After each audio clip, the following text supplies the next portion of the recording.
Hello friends, ಇವತ್ತಿನ ನನ್ನ recipe north ಕರ್ನಾಟಕದ ನಾಗರ ಪಂಚಮಿಯ ಇನ್ನೊಂದು ಸ್ಪೆಷಲ್ ಉಂಡೆ, ಹೆಸರು ಉಂಡೆ. ಹೆಸರು ಕಾಳಿನಿಂದ ಮಾಡುವ ಉಂಡೆ. ಈ ಉಂಡೆಗೆ ಕೆಲವೊಬ್ರು ಬೆಲ್ಲ ಹಾಕ್ತಾರೆ, ಕೆಲವೊಬ್ರು ಸಕ್ಕರೆ ಹಾಕ್ತಾರೆ. ನಾನಿವತ್ತು ನಿಮ್ಗೆ ಎರಡೂ ರೀತಿನೂ ಮಾಡಿ ತೋರಿಸ್ತಾ ಇದ್ದೇನೆ. ಈ ರೆಸಿಪಿ ಇಷ್ಟ ಆದರೆ ವಿಡಿಯೋ ಕೆಳಗಡೆ ಇರುವ ಲೈಕ್ ಬಟನ್ ಅನ್ನು ಪ್ರೆಸ್ ಮಾಡಿ. ನನ್ನ ಹೊಸ ವಿಡಿಯೋ ನೋಟಿಫಿಕೇಶನ್ಗಾಗಿ ಬೆಲ್ ಐಕನ್ ಅನ್ನು ಪ್ರೆಸ್ ಮಾಡಿ. ಇನ್ನಷ್ಟು ನಾರ್ತ್ ಕರ್ನಾಟಕದ ಅಡುಗೆಗಾಗಿ ನನ್ನ ಚಾನೆಲ್ ಪಾಕಶೃಂಗಾರವನ್ನು ಸಬ್ಸ್ಕ್ರೈಬ್ ಮಾಡೋದು ಮಾತ್ರ ಮರಿಬೇಡಿ. ಫಸ್ಟ್ ಹೆಸರು ಕಾಳನ್ನು ಒಂದು ಕಡಾಯಿಯಲ್ಲಿ ಹಾಕಿ ಮೀಡಿಯಂ ಉರಿಯಲ್ಲಿ ಕಾಳು ಕೆಂಪಗಾಗುವವರೆಗೂ ಚೆನ್ನಾಗಿ ಹುರಿಯಬೇಕು. ಕಾಳು ಹುರಿದ್ಬಿಟ್ಟು ಸ್ವಲ್ಪ ತಣ್ಣಗಾದ್ಮೇಲೆ ಅದನ್ನ ಮಿಕ್ಸಿಗೆ ಹಾಕೊಂಡು ನೈಸ್ ಆಗಿ ಪುಡಿ ಮಾಡ್ಕೊಳ್ಳಿ. ಆಮೇಲೆ ಆ ಪುಡಿಯನ್ನು ಜರಡಿ ಮಾಡ್ಕೊಳ್ಳಿ. ಹಿಟ್ಟು ಫುಲ್ ನೈಸ್ ಆಗಿರ್ಬೇಕು. ನೈಸ್ ಆಗಿರ್ಲಿಲ್ಲ ಅಂದ್ರೆ ಮತ್ತೆ ಮಿಕ್ಸಿಗೆ ಹಾಕ್ಬಿಟ್ಟು ನೈಸ್ ಆಗಿ ಪೌಡರ್ ಮಾಡ್ಕೊಳ್ಳಿ. ಹಿಟ್ಟನ್ನು ಜರಡಿ ಮಾಡಿದ್ಮೇಲೆ ಅದನ್ನೊಂದು ಕಪ್ಪಲ್ಲಿ ಅಳತೆ ಮಾಡ್ಕೊಳ್ಳಿ. ಯಾವ ಕಪ್ಪಲ್ಲಿ ಅಳತೆ ಮಾಡ್ತೀರಾ ಅದೇ ಸೇಮ್ ಕಪ್ಪಲ್ಲಿ ಅದರ ಈಕ್ವಲ್ ಕ್ವಾಂಟಿಟಿ ಸಕ್ಕರೆ ಪುಡಿಯನ್ನು ತಗೊಳ್ಳಿ ಮತ್ತು ಸ್ವಲ್ಪ ತುಪ್ಪ ಮತ್ತೆ ಏಲಕ್ಕಿ ಪುಡಿ. ಈ ರೆಸಿಪಿಗೆ ಬೇಕಾಗುವ ಸಾಮಗ್ರಿಗಳು ಮತ್ತು ಅದರ ಮೆಜರ್ಮೆಂಟ್ ಅನ್ನು ಡಿಸ್ಕ್ರಿಪ್ಷನ್ ಬಾಕ್ಸ್ ಅಲ್ಲಿ ಹಾಕಿದ್ದೇನೆ. ಆಮೇಲೆ ಒಂದು ಪಾತ್ರೆಯಲ್ಲಿ ಹೆಸರಿಟ್ಟು ಸಕ್ಕರೆ ಪುಡಿ ಏಲಕ್ಕಿ ಪುಡಿ ಹಾಕಿ ಎಲ್ಲ ಚೆನ್ನಾಗಿ ಮಿಕ್ಸ್ ಮಾಡಿ. ಆಮೇಲೆ ಅದಕ್ಕೆ ಸ್ವಲ್ಪ ತುಪ್ಪ ಸೇರಿಸ್ತಾ ಮಿಕ್ಸ್ ಮಾಡ್ತಾ ಹೋಗಿ. ತುಪ್ಪನ ಕರಗಿಸಿ ತಗೊಂಡಿರ್ಬೇಕು.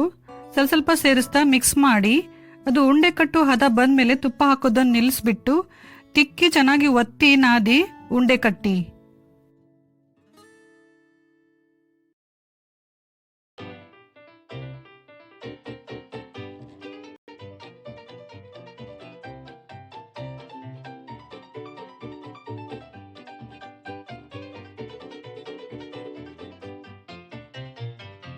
ಈಗ ಸಕ್ಕರೆ ಹಾಕಿ ಮಾಡಿದ ಹೆಸರುಂಡೆ ರೆಡಿ ಆಗಿದೆ.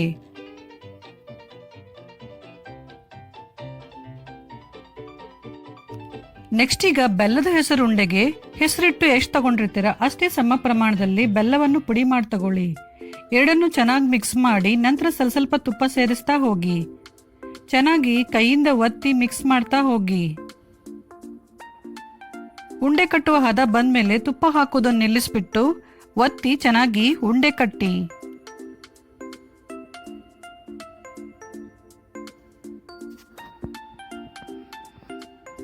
ಈಗ ಬೆಲ್ಲ ಹಾಕಿದ ಹೆಸರುಂಡೆ ರೆಡಿ ಆಗಿದೆ. ಸೊ ಫ್ರೆಂಡ್ಸ್, ಈಗ ಬೆಲ್ಲದ ಮತ್ತು ಸಕ್ಕರೆ ಎರಡು ತರದ ಹೆಸರುಂಡೆ ರೆಡಿ ಆಗಿದೆ.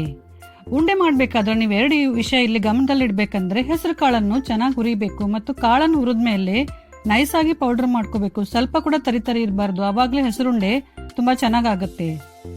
ಸಕ್ಕರೆ ಹಾಕಿದ ಉಂಡೆಗೆ ಸ್ವಲ್ಪ ತುಪ್ಪ ಜಾಸ್ತಿ ಬೇಕಾಗುತ್ತೆ, ಬೆಲ್ಲದಕ್ಕೆ ಸ್ವಲ್ಪ ಕಡಿಮೆ ಬೇಕಾಗುತ್ತೆ.